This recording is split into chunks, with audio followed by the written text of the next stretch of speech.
Hi, everyone. Thank you so much for joining our Be Real, Real Talk series. Today, I am so excited that we have Chris from SwyftOps. And how do you say your last name, Chris? Tremp.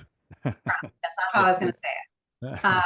We have Chris from, I'm so excited, Chris Tremp, Trempy. Tremp, Yeah, Tremp. Yep.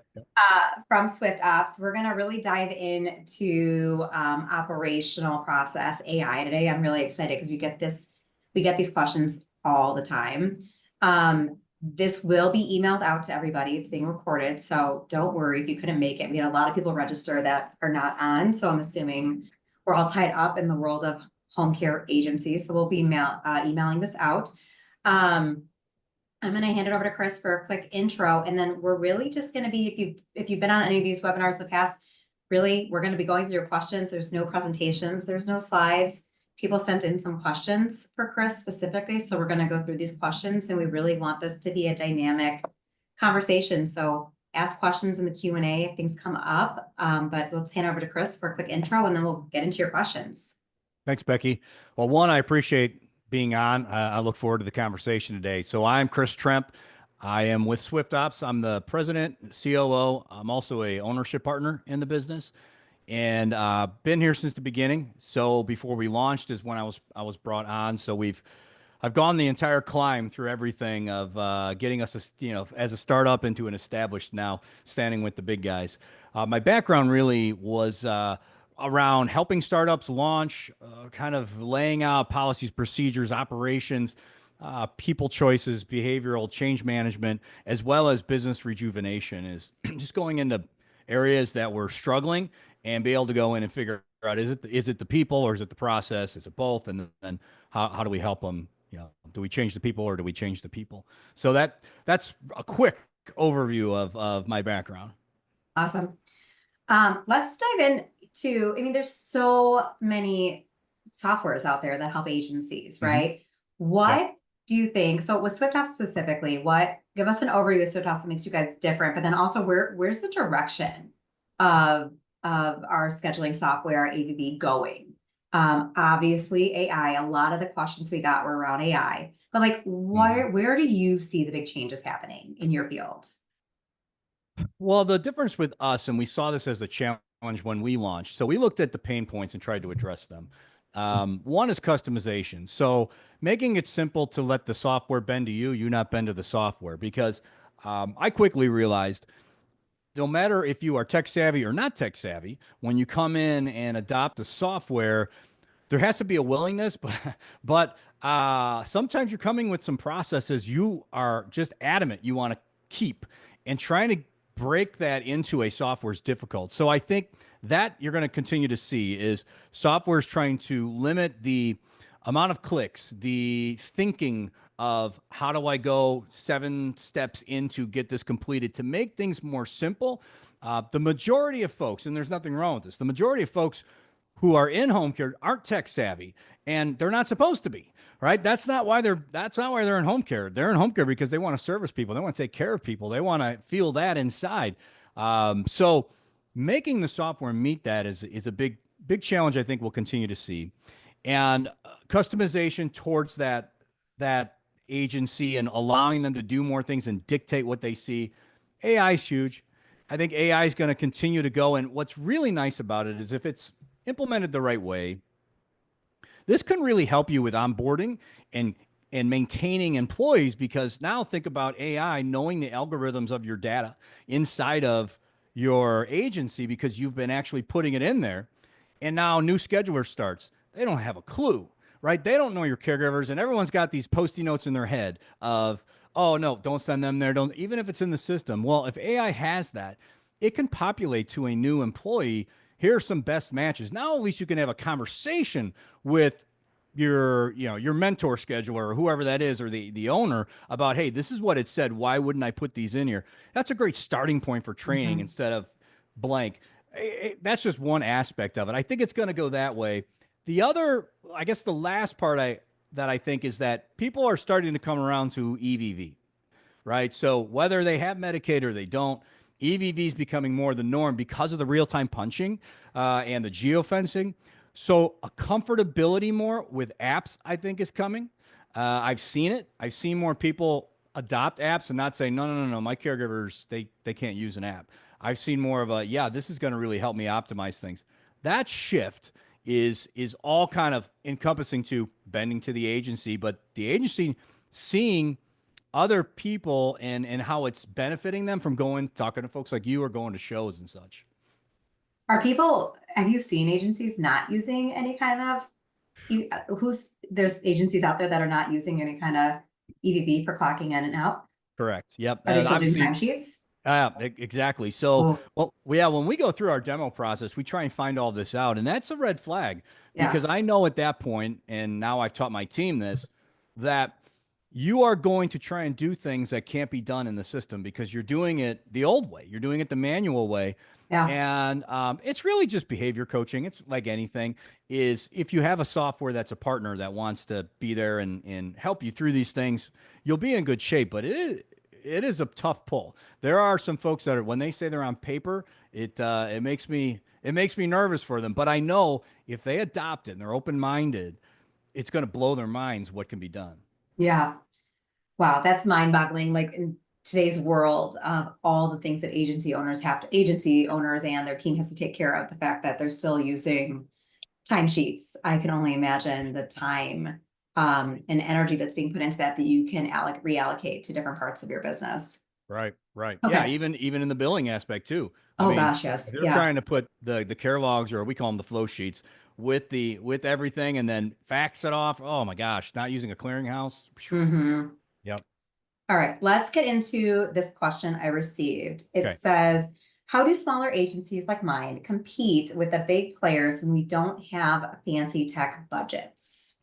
And Yeah, this is something I hear a lot because I deal a lot with startup agencies hmm and agencies that kind of are plateauing at that $1 million mark, and we need to get over that. And so they don't have the budgets yet. So this is a common question we have is how do they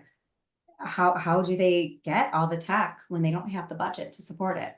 Right. So I love this question. So my background when I first was developing my skill set and rising up in leadership and such, I was in other industries. It was always for the big guy. It was always for the guy that had all the tools, had all these things, had all the courses, brand recognition. And that wore on me a lot. And I then pivoted right around 2016. I pivoted to startups. And I loved it because Yeah. of the challenge. But I love this question because I sat there, and I'll just take SwyftOps as an example. I came in, and I had never been in home care at that point. I knew business and how to run a business, how to grow a business, but home care is completely different, right? Right. So I sat in my office, and I remember this thinking, what did I do? How am I going to come? Right back then, it was called Clear Care, so Wells guy. Mhm. So Clear Care was kicking butt, and they were a very, very, very good software, and they were everywhere, and they were huge. And Access Care was kind of on the rise at that point, but Elia Care, and I went to Hakoa. That's where we launched, and it was scary, right? So I sat there and looked around and thought, oh no, how do I compete? Same question. Well, I think really what it comes down to and how I did it, because I didn't have the tools either.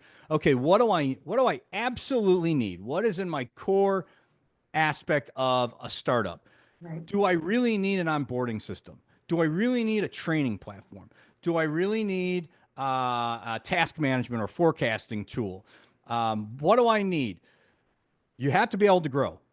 So you must have some sort of business development tech, right? And hopefully your software has that, right? So if I can get a scheduling software, that's what I call it an operating software.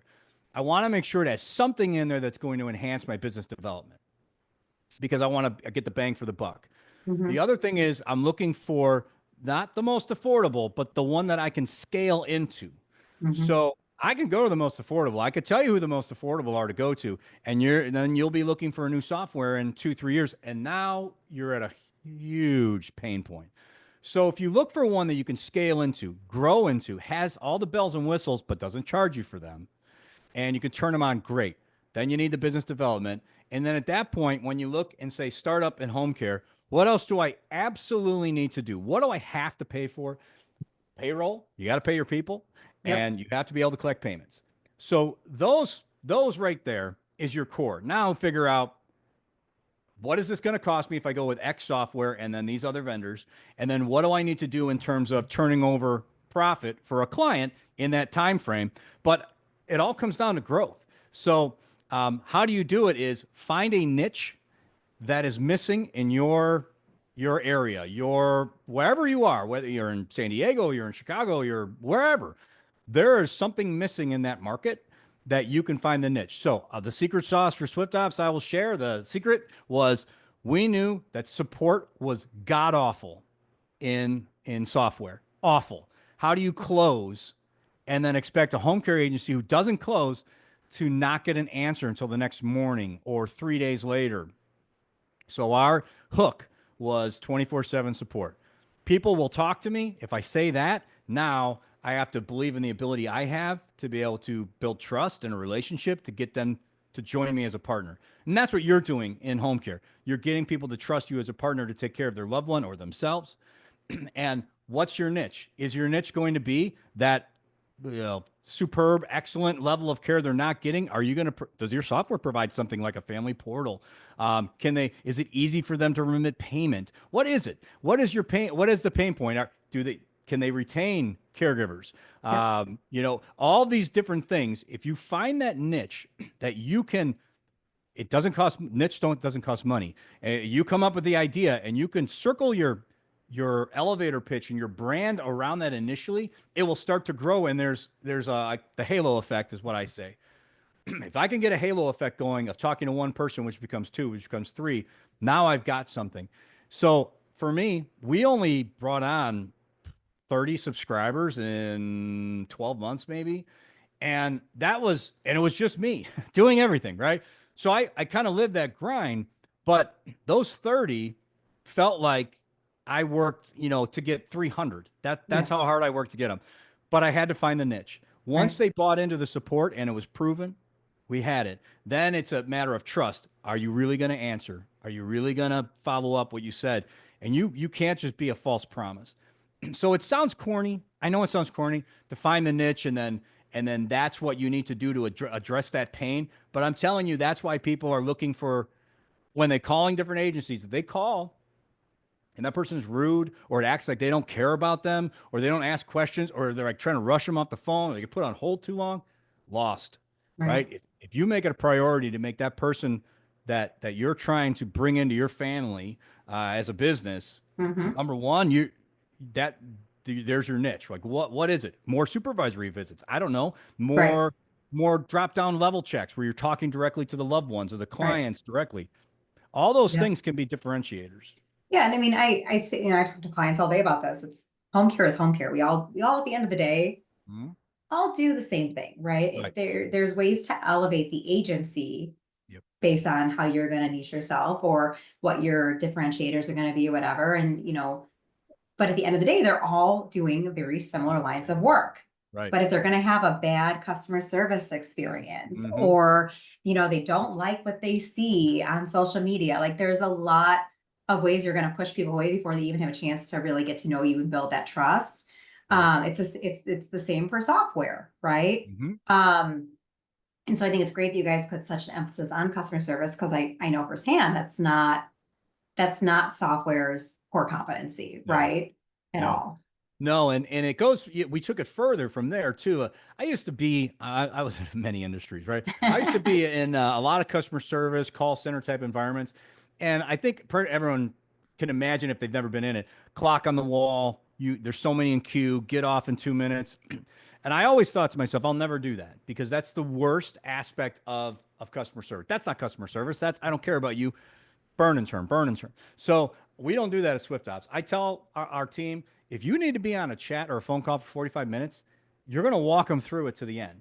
Yeah. Unless the end needs to be escalated, they're going to come off that interaction with a solution. If they need to come back again, great. Love it. But do not give them an article to read or else they would have read it already. So we really took it to that next level. And we did do a little something different with pricing, but I mean, for home care agencies, again, all doing the same thing. If you're in the same market, you're going to be pretty much in the same realm of pricing. Mhm. Um, what really it comes back to though is the value, right? I used to work places and it was the most expensive, and I knew it by a lot of money, but showing that value through the personal relationship, it's not the value of, hey, I can upsell you on XYZ. It's the value of, I can call Becky. I can get Becky anytime I need to through this family portal, or I can get my caregiver's gonna, come and sit with me, and I know they're not going to change. And if they are, I get a heads up. The communication is great. All these just little Okay. pieces of confetti you're Yeah. putting on business. That's secret sauce that you can make a difference. And it's, again, it sounds silly, but if you go around and visit businesses, visit agencies, you see it. You don't want to Oh, tell them, God. you know, Yeah. see, but you'll see it. The good thing is home care agency owners are very friendly and they will share ideas and across the network, but you will pick it up quickly and be like, uh-oh, I think this is why they're struggling. And you'll see it in action. And you want to make sure that, okay, there's a pain point. Is this Hmm. something that's common, or is it just something that's with Yeah. them?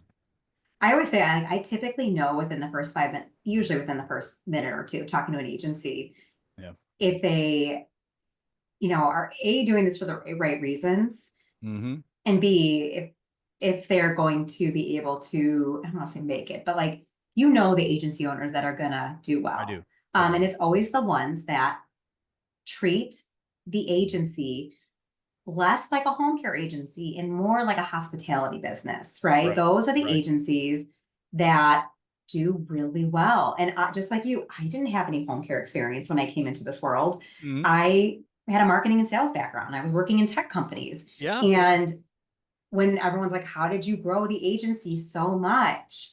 Because we grew out of our first office within that first year I was there, and we just kept growing and growing. My answer always feels really silly. My answer is it was really superior customer service. Yep. You don't need to know every single ailment of every single disease, right? You don't need to Right. know that. You don't need to know every machinery. You Right. can look up that stuff. You can be taught those things, but you can't be taught how to talk to people and how to do the right thing. That has to be something that you comes from within you. And so working with providers like you and partners Mhm. like you that get that, Yeah. those are where agencies just shine, in my opinion. You're right. And when I started, I was the only one doing demos when we started, right? I was the only one here, and I picked that up quickly too.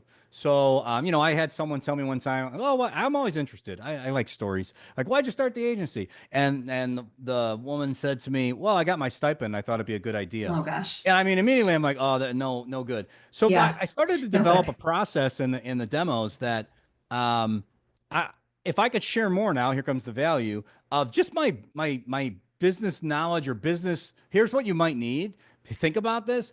And I'm not just telling them, well, and in scheduling, you click smart matching, and like they don't know any of that stuff. They don't know anything I'm telling them.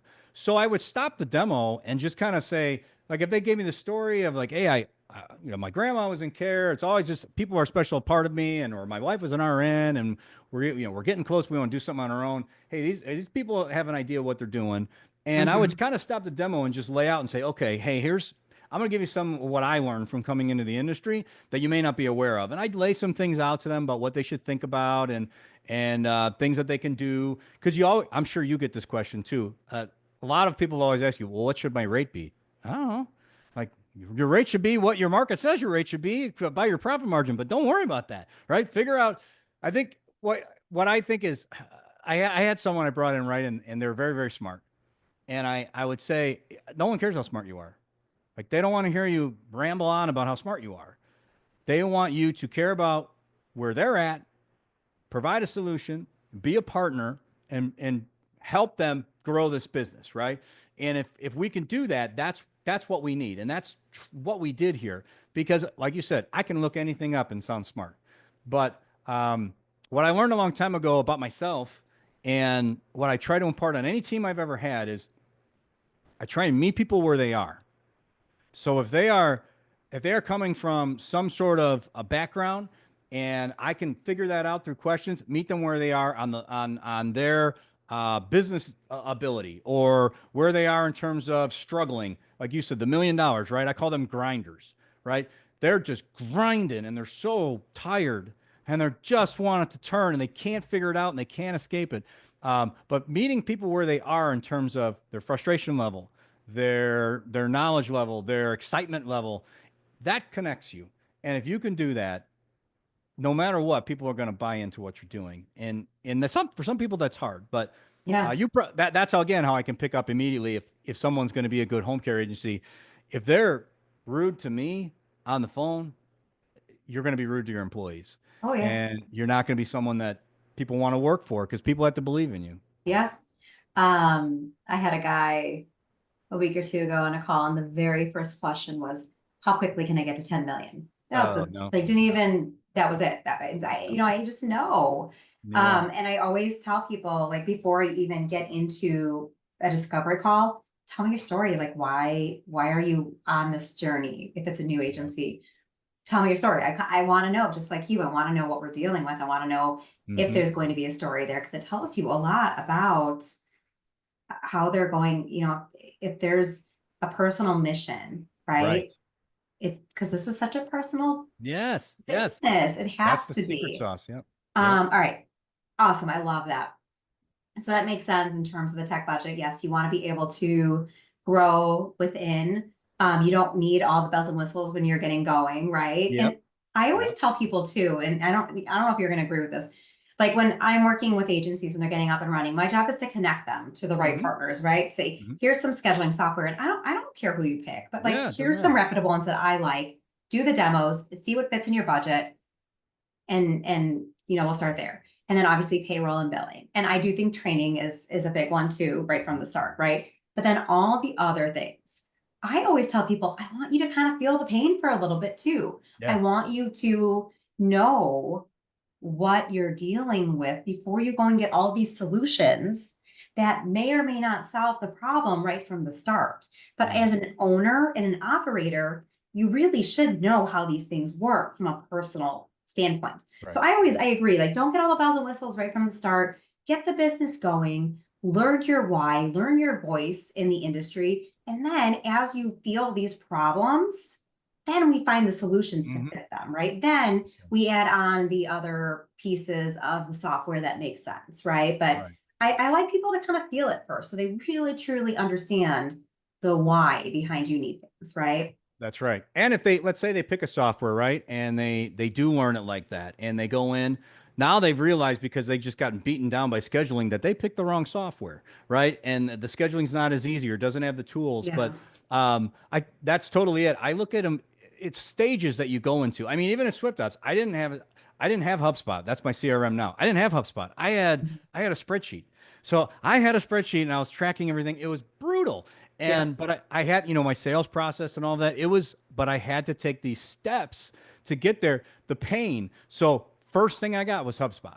Was okay, I cannot do this by hand anymore. Yep. So we got HubSpot, and that made my world better to where, okay, I can involve some things from that gets me across. And we rode that for a very long time. We had to have a chat software, all that, but it was very affordable and very smart steps forward that we took.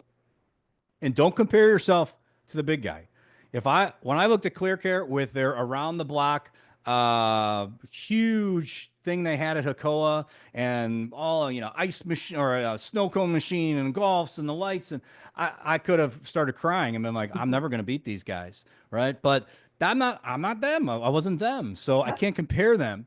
I have to worry about myself, Yeah. and that's my goal. Get to that point where I can be like one of the proudest days I've had at SwyftOps is we didn't have a headquarters. We rented space from another company. And finally, I was like, I can't work inside this other company anymore. And then we have a headquarters. And to walk into that building and know that, like, we did this. You built We that. did this. We got Yeah. this. That was cool because Yeah. now we can kind of like be proud of ourselves that we got there and say people where we are and our location instead of, oh, we don't have an actual headquarter location. Like it was validation. And that comes in the home care agency too, right? You start to get to those points where you can start to scale or say, oh my gosh, Mm-hmm. you haven't had this compliance training. I'm so tired of giving it or buying it. I can get it now from a vendor that integrates. It's just such a cool thing to see. That I love it. I totally get it, and you just have to control your expectations. It's Yeah. nothing that you do is gonna tomorrow suddenly change your world. because you have to foster it. You have to grow it. So Yeah. with that And on long-term this, vision. and on the same token too, when you say like you have to feel the pain, on the client side too, I think a lot of Mhm. agencies get so frustrated that they didn't close a client or the client didn't move with them or it's not moving fast enough. And you have to remember that it's kind of to me, it's the same concept on the client side that sometimes it can be a very long sales cycle. Yeah. That this is a huge investment. If they're private pay, this is a big investment. And the pain sometimes has to get bad enough or something unfortunately has to happen in Right. order for someone to break down and say, okay, I need the help. And it's the same concept as an agency owner. Sometimes you have to feel the pain enough to be like, okay, now I actually do need the help, right? That's And right. and you were talking about the CRM software and with HubSpot, there's so many cool new products, especially the CRM systems that I've really gotten to know and trust that make your life so much easier Hmm. when it comes to maintaining and nurturing those relationships from the client side. So I'm just putting that out there for all the agencies and operators on this call, because I know that's a frustration, especially for a new agency. Just remember that the sales cycle is long sometimes. If it's not hospice or urgent, it does take time for people to finally just say, okay, enough is enough. I need the help. But that's why that customer service aspect is so important, because if they had a good experience with you and you're nurturing that relationship through email marketing and other avenues, they will come back. It Yeah. just has to be the right time. Yeah, and I'll talk out of both sides of my mouth on this one, right? So, so on one end, most people that aren't from it, you're from it, I'm from it. You say the word sales or marketing, they want to throw up, right? They're I like, "Oh still my want to God, throw up that when I hear that word. yeah, that's not me. I don't want to cold call. I don't want to go talk to anyone. I don't want to sell it." And that's normal, right? So you're not going to gravitate towards it. But now the other side of my mouth. So I think that's a lot of home care agency owners too. Like they avoid that and they dive into the operations because they avoid that there. But on the other side, that's good because what is going to sell their agency is not being Mr. Car Salesman. What's selling their agency is being them, is showing the passion, is telling their story, is connecting with that individual. And Mhm. that is sales and marketing, but it doesn't feel like it because you're personally doing that. So I think that there's just needs to be more confidence in agency owners that you can do that. You can, but if you get 10 clients in a row and you blow them all, you're doing something wrong. Right. So you have to look internally and be like, where is this going wrong? Maybe I should hire someone or bring someone in to consult or find a mentor or something that can help me do that. So again, I try and give by actuals. I wasn't from home care.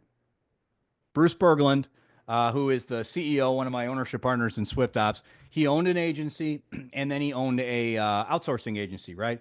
For home care, for billing and payroll and calls, scheduling. So I come in and I'm like a nut. I just suck in every bit of information I can. I write things down, but I start doing demos and people would ask me questions and I would think I'd know the answer. And then, and then they'd be like, what are you talking about? And I quickly realized the same question in home care can have multiple answers. Mhm. So I would go back to Bruce with my notes and say, okay, I said this, they said this. Last time you told me to say this. Why didn't that work? And he'd be like, all right. And then he'd get out the whiteboard and he would kind of draw me a diagram and he'd take me through all these things. But if I didn't have that mentor, right, that didn't cost me anything. I didn't need to go talk to Bruce. So there's a lot of mentors like Becky out there that even if you just talk to them, they will give you some advice. If you're not good at the sales process in terms of just closing, right, you can get in the door, but you can't close.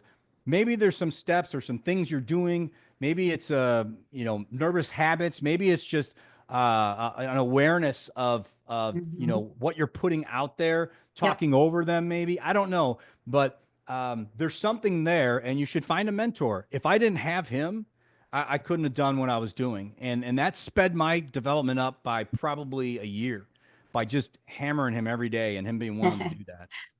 It's funny because if you talk about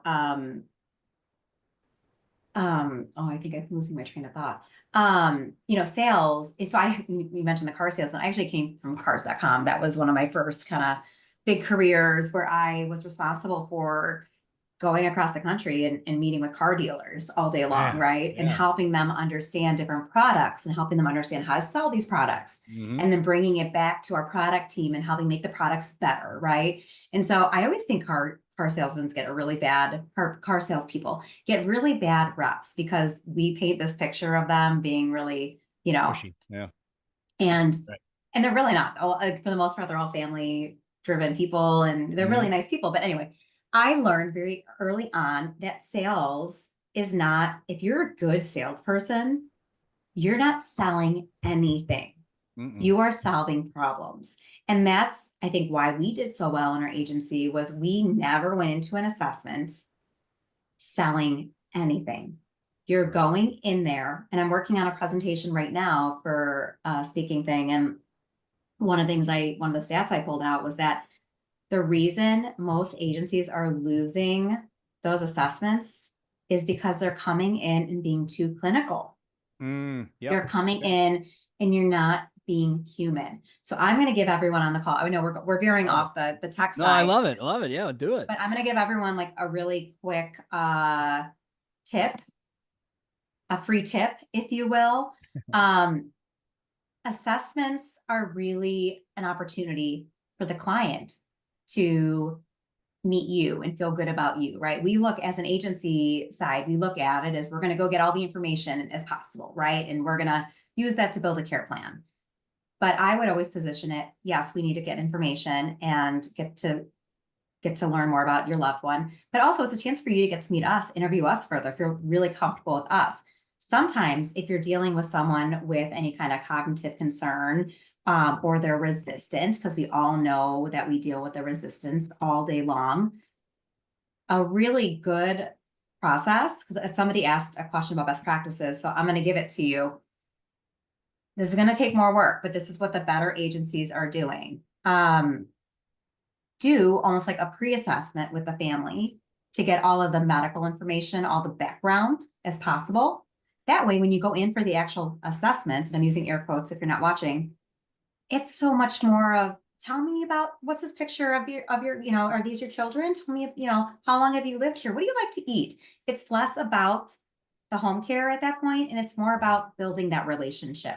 If you go into the assessment very clinically or with a clinical mindset, and you start just going through your list of questions, Yep. and this person's resistant or this person doesn't know the answers, and you're not talking to them, you're talking about them in front of them, you're only going to make everyone uncomfortable. You're going to potentially aggravate them, annoy them, and you're going to push people away, right? So emotional IQ side, make that more about them. Make that assessment much more about letting them feel comfortable with you and less about the clinical side. And if you don't get all the clinical information during the assessment, have a follow-up call. But that's why agencies typically don't win over those clients during that assessment process. They're not trying to connect, right? I mean, what's your thoughts on that? That's what I have found, and that's what I coach on a lot. Yep. Well, they called and inquired because they already know the services you provide. Right, They don't need you to educate them on that unless it's, hey, tell me how this works. right. It really is that connection aspect of tell me what's going on. How's it been? What was the process to get to this point? What are your thoughts on, how this is going to go? Give me any kind of good, bad, the ugly, just connecting. And then if you've got a story, you got to share that, right? Because that's going to humanize them to you. But you're right. Taking time to get to know them, not just start going clinical, or again, that's nerves. That's nerves, and that's okay. I'm going to talk about what's on the sheet, and I'm going to follow this because if they ask me something that's not on here, I don't know the answer. I'm going to look dumb. Yeah, that's what I would tell people if they were trying to sell something. Don't worry about looking dumb. Yep. Don't ever.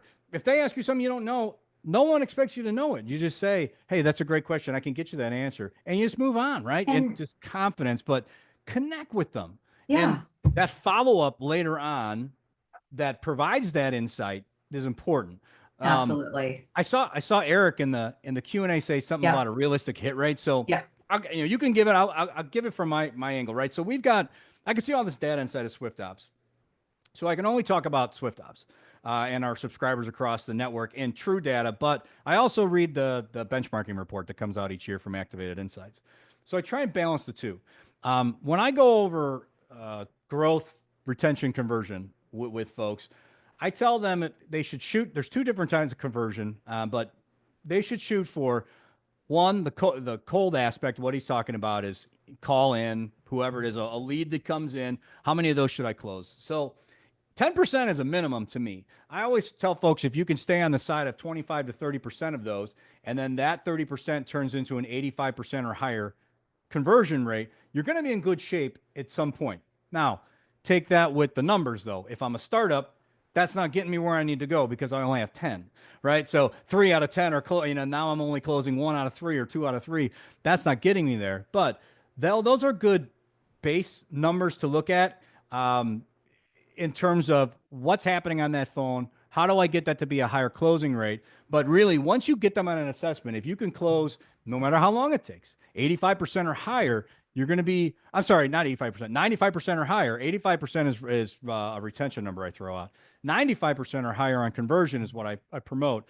And you strive for that. And if you fall to the 85%, you're going to be in good shape. Because if you can convert almost everyone you assess, or, 8 out of the 10, you're going to be in okay. You're going to be okay long term. You're going to be in good shape, and you're getting enough practice to get better at it, Yep. and then be able to teach it. Because that's the next challenge: is how do you get out of that? Right, And now, exactly. so those are the two. So I'm sorry, I said 85%. That's the minimum. 95% is kind of my stretcher. 10% minimum. 30% is the stretch. Yeah, and it's really about just getting in the door, right? And that goes back to what we were talking about earlier about really understanding who you are as an agency, your differentiators. Yep. Again, all agencies do the same. So when I'm doing research on behalf of clients, or I'm doing research on behalf of someone looking for care, because we do this too, the last question we ask an agency is, well, what makes you different? What makes you stand out? Is there anything else you want to share with me? And a lot of times they say, no. Or they'll say, well, what makes us different is all of our caregivers are trained and we do background checks. And in my head, I think, well, that should be the bare minimum. That's right. Right? So what is going to make you different? For us, when I ran my agency, it was that we were a boutique home care agency. And feel free to take that, anybody that's on this call. We were a high-end boutique agency. And what that meant was we were quality over quantity. We capped ourselves at a certain number of clients because we wanted to make sure that our clients were getting we wanted to make sure that our clients were getting stellar customer service, but also our value was that our caregivers were getting just as much customer service as our clients, because we all know if our caregivers are not being taken care of and being treated with respect and dignity, then what does that mean for the care that they're providing your clients, right? So we were very, very high touch point, very over communicative with our clients and our caregivers. We had other ancillary services that we partner with local community leaders to do other things and other providers. So we really wanted to be a resource for our community, right? And that's where we stood out. And we also had a very personal mission stemming from my grandpa as to why we started it. So, but I had to tell that story. And I always tell new agencies when they're getting going, like, do the lead platforms to get going, and do them not because you're going to get clients necessarily, because we know how they work. We know they're not high conversion, but do them because you're going to need time to learn your voice and get comfortable talking to people. Don't look at it as what's your ROI going to be. Do it for the experience, right? Let's go over this question real quick, because this ties into a few other questions we have. But can you share a few best practices? Because I want people to walk away from this with tactical, actionable things they can actually take away from this, right? That's the whole point of these conversations. Is I don't want to do the high level. I want to really get into it. So let's go through some actual best practices when it comes to scheduling from a caregiver, agency, and client perspective. Okay. So it all starts at the agency, because you have to have the tool and you have to put the data in. So that's half the battle. The data going in, surprisingly half the battle. All the data, right? So because bad data in, bad data out. None of this works unless you have trained your people to fill out the profile properly, to enter the different fields, to track different things in the system. So from an agency perspective, you want to be able to, whatever software you have, be able to duplicate the recurrences of your clients that have those pretty standard schedules quickly. right? And you want to be able to utilize smart matching. If you don't have that, that's a software that's not, I would say, in the top five. That's probably an older software that it'll come at some point. But smart matching or care finder or whatever it is, the ability to quickly click a button and schedule an open shift or a new client and know this is who I've got. This is who the system is telling me to pick. The other side is if you have this in your system, great. If you don't, there's probably a way that you can pull this data anyway, but I'll just call it a caregiver utilization view. Okay, so one of the biggest mistakes I used to make back in the day when I was scheduling a very similar industry to home care, but was you take all the information of I want 40 hours, I want 30 hours, I want 35 hours, right? And you break it all down. You feel like what I just did works. Like I feel like I gave them all the hours they want. And then when you really dive into it and you're too tired to do this already because you spent all this time scheduling, you gave someone 60 hours and someone else 20 hours and you didn't split it right because one, you're doing it manually and there's human emotion there, right? So your opinion is going to come into it where a system's not going to do that. But a utilization board that shows, hey, Jenny wants 45 hours, Bob wants 20, and shows me quickly, okay, I'm not using Bob, or maybe I can press Bob for 5 or 10 more hours, or that is a huge tip to try and put into your agency if you don't already, is just knowing what do they want, what are they scheduled, what are they averaging, and are you overworking them, underworking them, and can you get any, squeeze any more in there? Yeah. People that have 0 hours, why do they have 0 hours, right? Know those things, communicate that to your staff. So from the agency side, those tools, very, very helpful to build a schedule that you're not in chaos, right? The other side from caregivers is this is totally up to, I've talked to so many home care agency owners and I get a different answer every time I ask. Some will say, hey, can caregivers control their availability in the app? Yes. Oh my God, I don't want them to. I hate that. Don't let them do that. And then I'll talk to the next one. They'll be like, oh, thankfully they can do that. I love they can do that. It's your personality, right? Some people don't do availability at all. They don't track it. Another industry, I had to learn availability. It was the tax industry, right? So imagine that you can only hire people until a certain date, and then you can't hire them anymore. And then you had to run your business for 5 months and make all the money you needed to make your goals. And you can't hire anymore. Someone quits, you're done. And they only can work 15 hours a week. And you have to piece together 65 offices of people. So availability is important to me. So that's where my background is. So I try and teach people like, listen, if you don't want to deal with it, just get some generalities in there. But if your caregivers can control their availability or at least submit something to you electronically that tracks it in your system about availability changes, so you can cut off the behavior before it begins. Hey, this person's made 5 changes in the last 5 days. Not that you got to talk to them, right? That's a human conversation of, hey, that's not the way we really are going to do this here. Yeah. What's going on?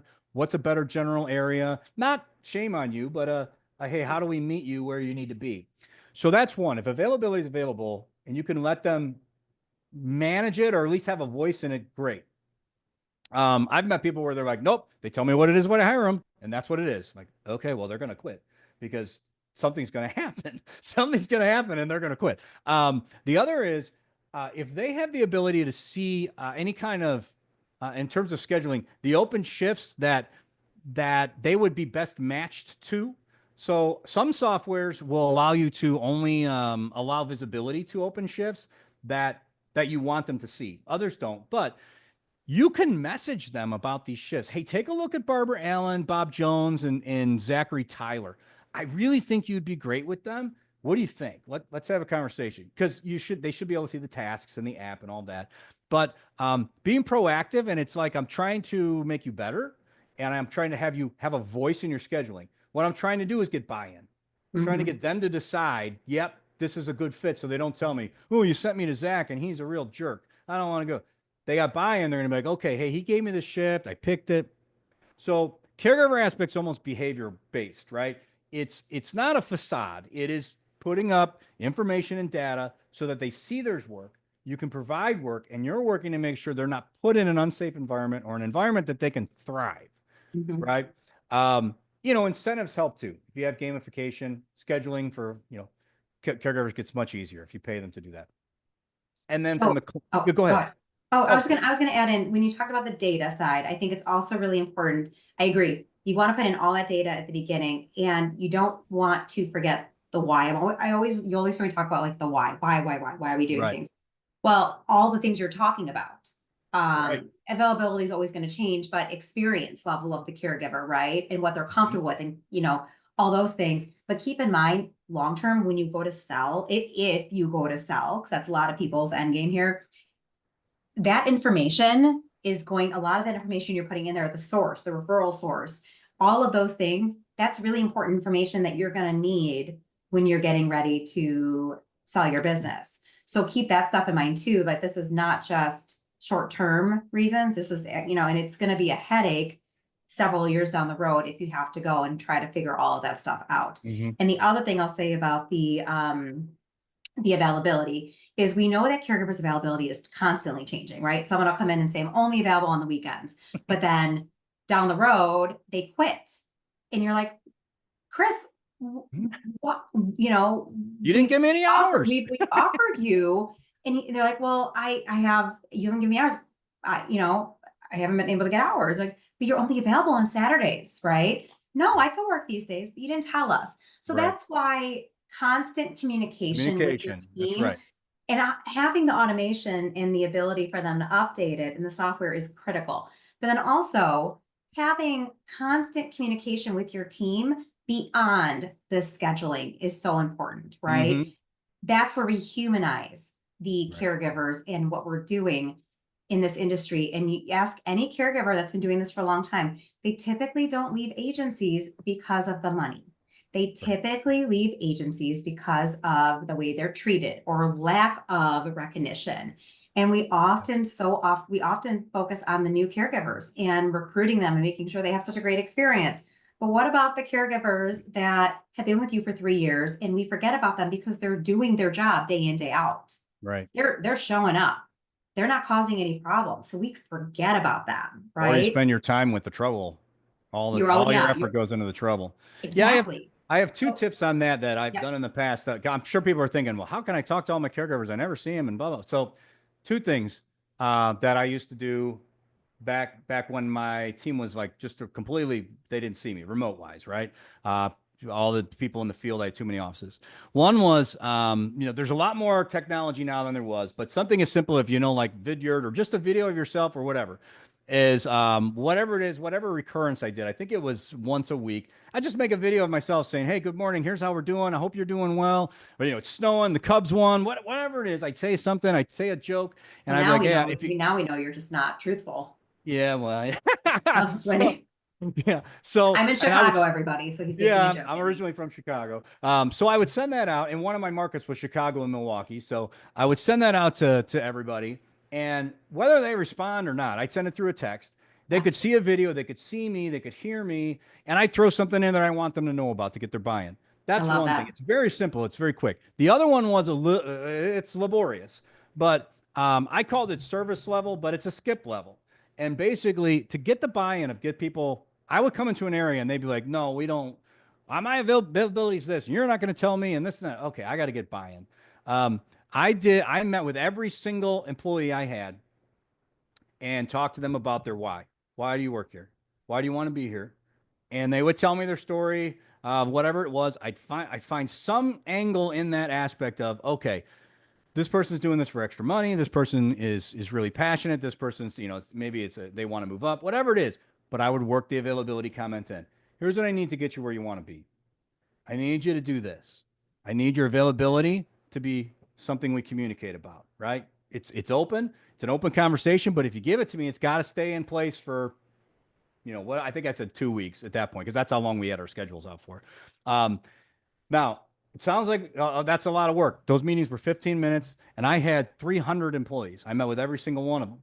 I was able to get this schedule readiness, is what I called it. My schedule readiness ability was one of the highest percentages. I had everything covered because I knew all of those things, and I knew they weren't going to change unless they communicated to me.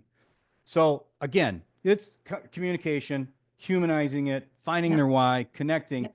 Caregivers are going to work for you if they like you, and they're going to work harder if they believe in you, Yep. and they're going to stay if they feel like they're being rewarded or they have a say in what's happening. So Exactly.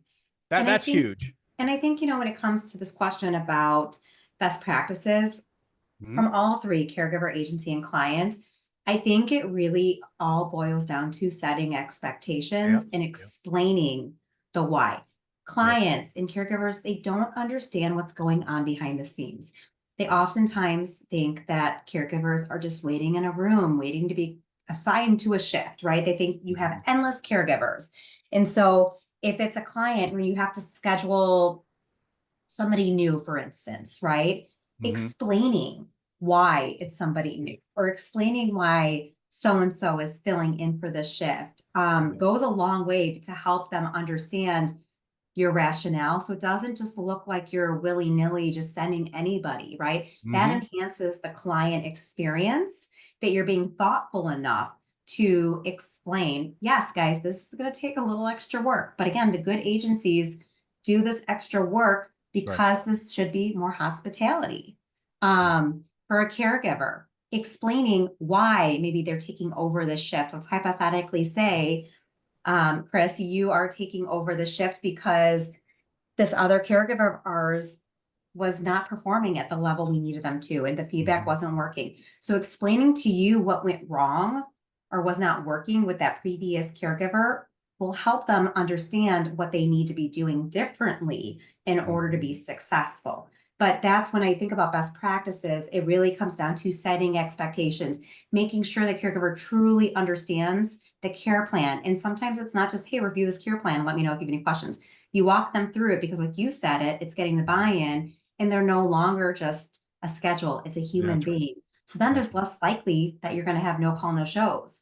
Yep. And they're going to already start to build that relationship before they even get started. So Yep. I hope that helps from a best practice standpoint for your question. And we are running very low on time. We have about 1 minute left before we have to wrap up. And like I told you, Chris, we got through 2 questions. Yeah. I told you this would I happen. enjoyed the heck out of the conversation. Oh, good. No, I did too. I think I love the conversations that are going to ultimately give you some ideas that you'll be able to walk away and improve your agency. Yep. Chris, how can people reach you if they have questions on SwyftOps? And I will also make sure we link when I send out the email recording, I will include a link to SwyftOps. But what's the best way to get in touch with you if they have any questions? I'll put my email in the chat. It's my name, chris.tremp at swiftops.com. And I'm an open book, right? So I'll answer you guys. I'll give you advice. You don't have to use my software. If you want advice, you want insight or any thoughts on anything in the industry, I'm more than willing to answer that and have a conversation. I enjoy it.